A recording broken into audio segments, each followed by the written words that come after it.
G'day guys, Alan here. Welcome back to the workshop. So I'm getting started on another project for this bandsaw. I want to replace the stand that it came with, which is a fairly flimsy pressed metal arrangement, with something which I'm going to make up out of tubular steel and be somewhat more robust. And I'm actually wanting to solve what for me are three issues. The thing's a bit low, that's not a major problem, but it is a bit low. I'm 6'4", so a lot of things tend to be a bit low for me. It doesn't have flood coolant, more importantly, so I want to do something about that, which means I have to have provision for a drip tray to collect the coolant and recycle it. And also, probably the biggest single thing is mobility. This thing does have rudimentary wheels on one end. Was actually the light end. The heavy end though, which is this end, doesn't have wheels on it. And this is quite an issue. I need to move the thing around a bit in the workshop, so to do that you have to, I don't know whether you'll be able to see that, but there's a handle on the back here. You lift that up and you're picking up the whole weight of this back unit, which is considerable. But not only that, it becomes quite top heavy and you have to be careful when you're doing it that it doesn't fall over sideways. And the other reason why you have to move it is the saw doesn't rotate on its base, so to cut a 45-degree angle, which is what I'm going to have to be doing as part of this project, you have to turn the whole thing at 45 degrees to the material. And you might be able to see down here I've assembled some 25mm square tube which I want to use, and that comes in 6.5 metre lengths. So I've got to be able to move this. This is just typical of the issues with using this saw. So I've got some casters which I'm going to use, and these are 80mm high, so obviously I have to adjust for that in setting the height of the legs. I think that about covers it, so I better get started, don't I? Okay, well let's start cutting out some of these bits of steel.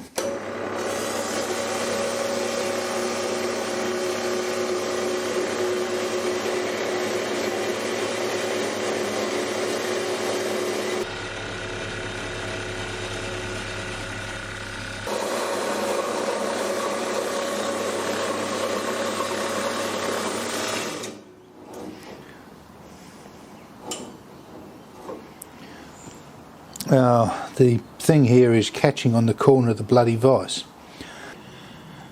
I don't want anything to move at this point.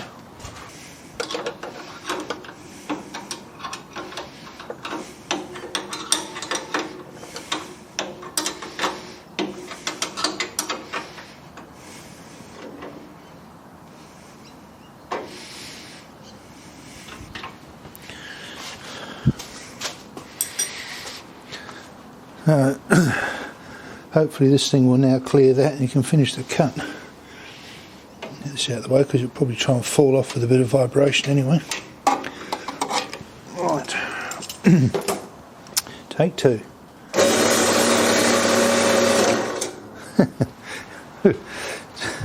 Close. It was obviously close before, but just not quite. Okay. So that's the first of my Oh, well done, Alan. That's the first of my 45s. I'm going to turn the steel over and do the cut from the other side. Okay, so I've got this piece in. Made sure I've got my mitre in the correct orientation. Let's cut our first piece to length.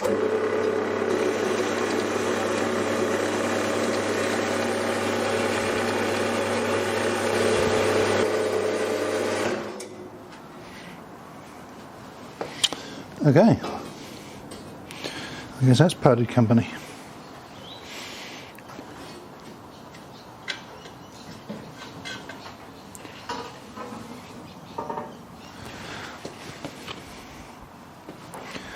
And we'll take it out and see what length we finish up with. It was difficult with miters being terribly precise.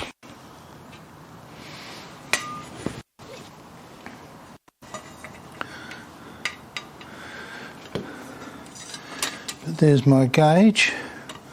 See what we got. I don't know how well you can see that. I'm pretty happy with that. Alright, that's one.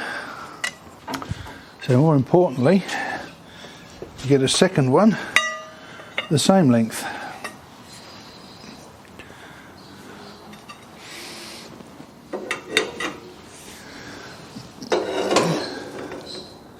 Oops, I stood that up first.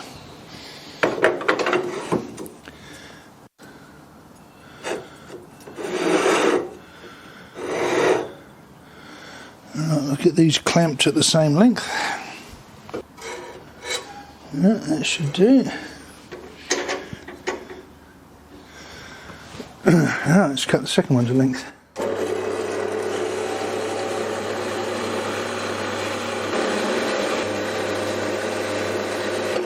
So that's the two long pieces for the bottom frame.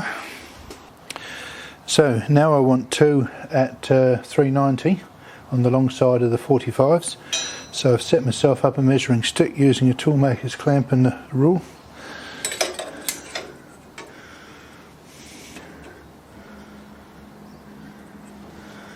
Like that.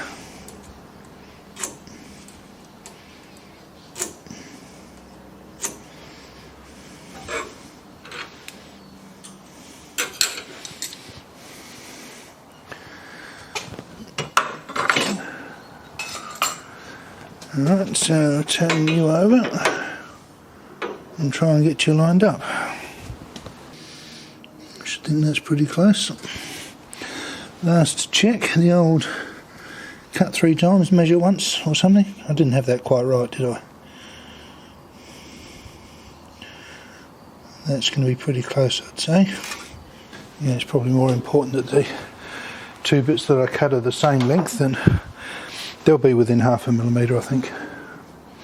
Just a quick check. Yes, I've got my 45s correct.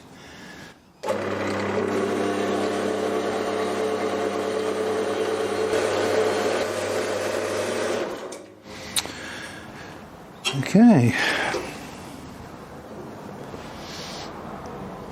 Let's see what we finished up with. Well, that's pretty much on the money. Happy with that? So another one of those.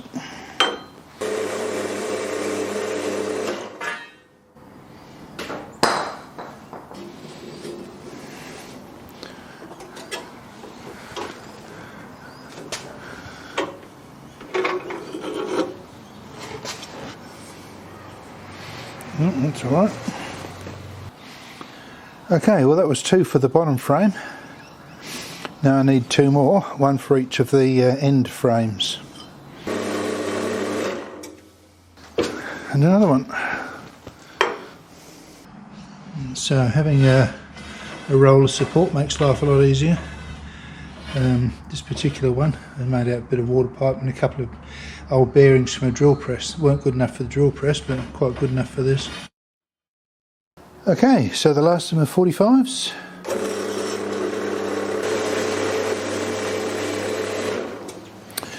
So actually I was getting ahead of myself there. Haven't finished all the 45s. I've got a 45 degree on the top of each of the legs. So and they've got to be 420, so that's what I've got to do now before I lose the 45 degree setup. I'll cut one piece. Well, these need to be 420, these legs, these uprights. So if I cut one at 440, sorry, at 840 with a 45 on each end, then cut it in half afterwards, I'll get that without having to play around with the settings. Alright, so I need to allow for the thickness of the cut though. So if I allow 2 millimeters for that, it doesn't actually matter that much. The point is that all 4 legs have got to finish up the same length. So if I do it the way I'm talking about, they will do, and it won't matter if they're even a millimetre or 2 out. Okay, so that's what I'm going to do. Now, I think that definitely was the last 45. Unlike the previous 3 times when I thought I'd done the last 45. I think that was actually it. Get ready to do the cut it in half. So that's a big repositioning of everything. I'll bring you back. Well, as it happens, there's enough space to cut these 2 in half without moving the saw. So let's do that. So I've repositioned the vise for a 90-degree cut, and here's hoping for the best.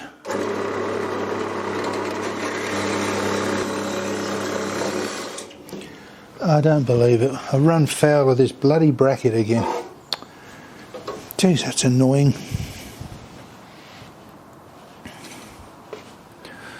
It's really irritating, that is. It should be alright now.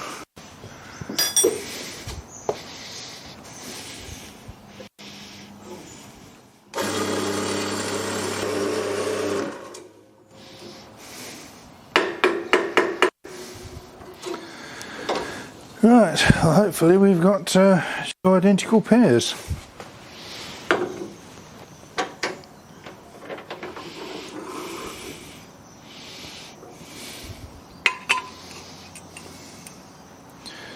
Yeah, they look pretty good.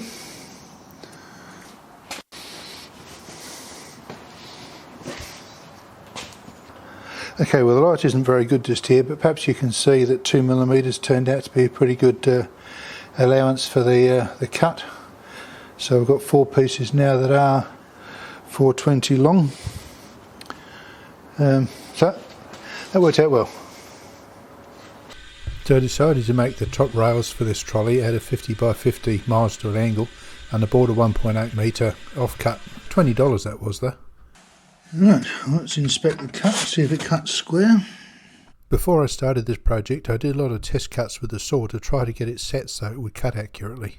Perhaps you can just see there's the scribe line. I don't know whether you can see that or not. Anyway, it worked out pretty well. Same on that side. Yeah, that's a pretty accurate cut. So as you can see there's very little waste from this piece of steel that I bought for the job. It's just too expensive these days. Right, that's the second piece cut to length. So I try to avoid nasty corners wherever I can, so for these top rails I decided to trim the ends at 45 degrees. So to make the cut for the other end I had to turn the angle upside down and supported it with this block of 2x2 steel that was lying around. Make sure this can't fall over when the saw's going through.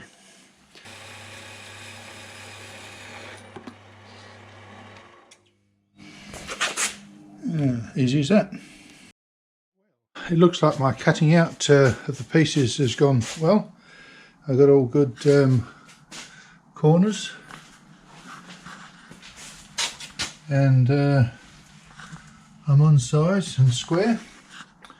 So I guess all that's left to do now is for me to see if I can mess it up with crappy welding. I might just do a slight scratch there with the angle grinder just to give a little bit of weld penetration.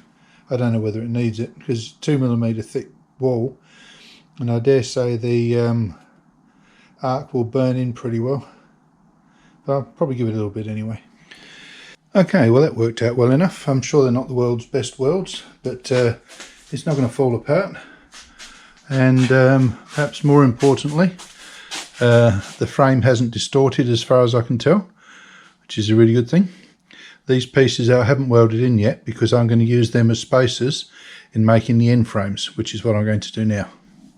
Okay, well that's the setup for doing the end frames, so better get welding.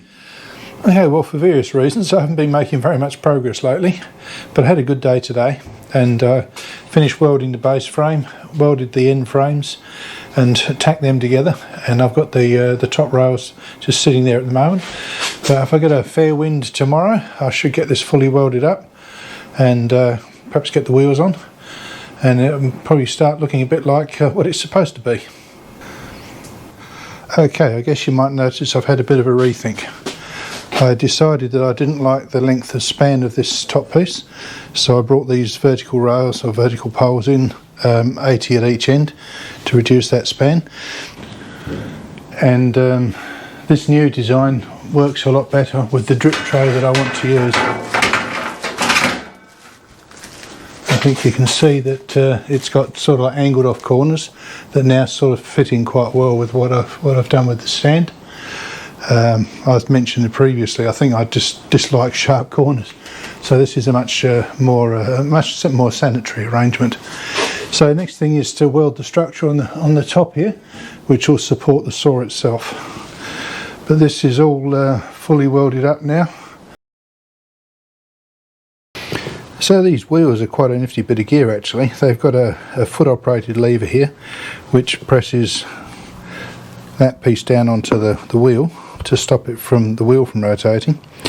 But at the same time, I don't know how well you'll be able to see this, I'll try and point it out, but down in here there's actually a comb which engages with these teeth. So when you press the that foot operated thing down, perhaps you can see that it locks into those teeth. So in one movement you lock the wheel and you lock the swivel. And I think that's just what we need for this bandsaw. I don't think it matters very much for the when it's horizontal, but in the vertical mode, when you're pushing against the blade, it's probably going to be useful to be able to stop the machine from moving. These are rated at 50 kilos each and the machine's about 70 kilos, so that should be a good match. Okay, so I've welded in the rails which will support the inboard corner of the casters I'm going to use. So I have to flush these welds off and I'll be holding the wheels on with these guys, self-drilling metal fasteners. I think they'll be quite up to the job. So that's the next thing to do. So wheels on is another milestone. Definitely starting to make a bit of progress now. So after a few false starts and backtracking, I made a bit of progress today. Got wheels on. I've got the bearers on now that the bandsaw will actually sit on.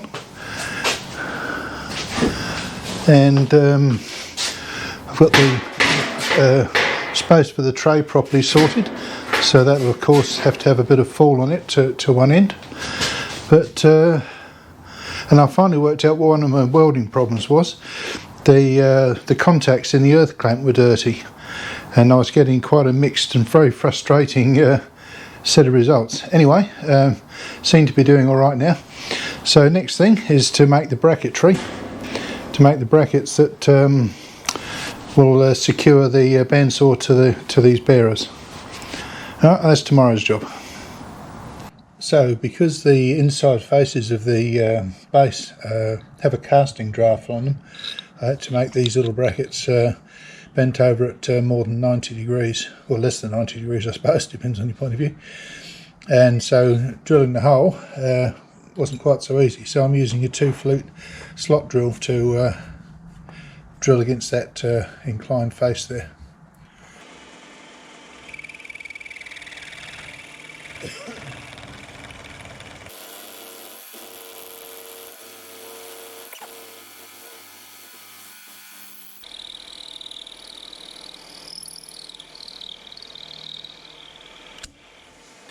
So, time to lift it off the old stand and see if it fits on the new one.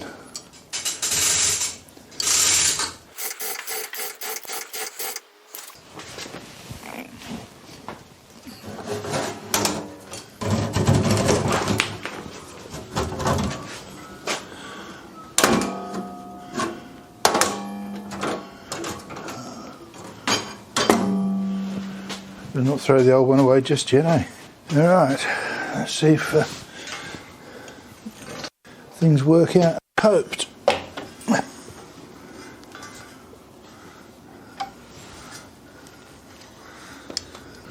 Let's try going down. Well, it appears to fit. I'm going to do a bit of fiddling and fussing about to get it centered and all the rest of it, and then sort the brackets out. So I'll bring you back when I've got that happening. Okay, well I've got all the tabs welded on now, and you might notice that some of the holes are off centre and the tabs are a bit... I had to position these bearers quite carefully to fit particularly around this feature here. And I stupidly assumed that the holes drilled in the mounting holes drilled in the base of the thing would be symmetrical or jig bored or something. No, they're all over the place. So that's why I had to offset the brackets a little bit to match it up. But not a problem really. So let's see if we can get it all put back together.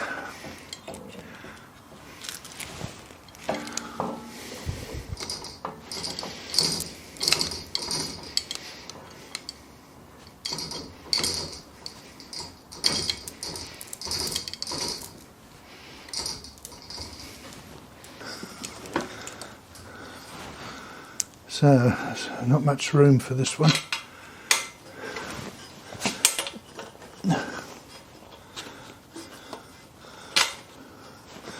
Yeah, okay, so I think that's 4 bolts in. Well, that's good. We can get the nuts and washers on the back.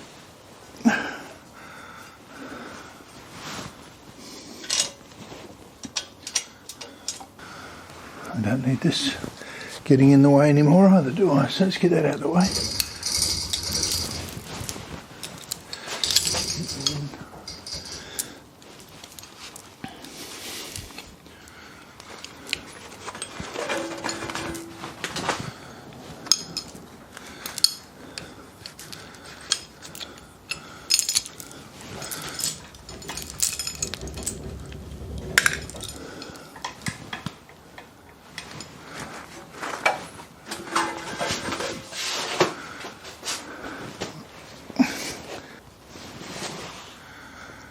Right, another nut and washer.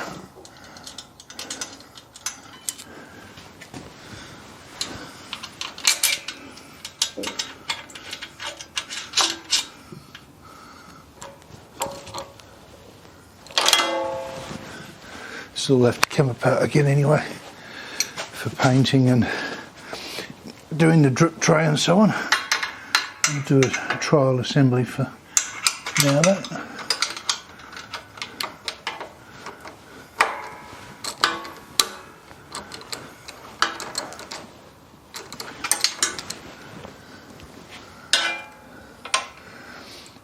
Remember to reconnect that earth wire down there too.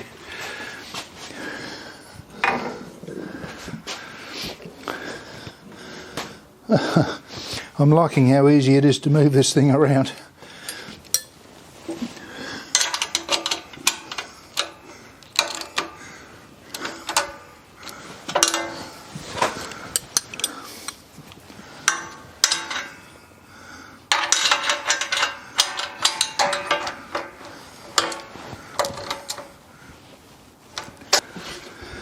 So that'll do for the moment.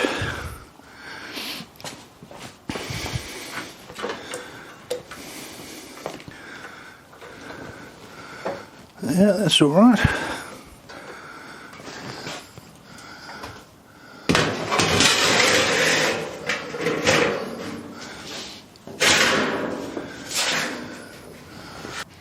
Okay, well, let's finish the main construction part of this project. All seems to work okay, and obviously much easier to move around now it's on the forecasters.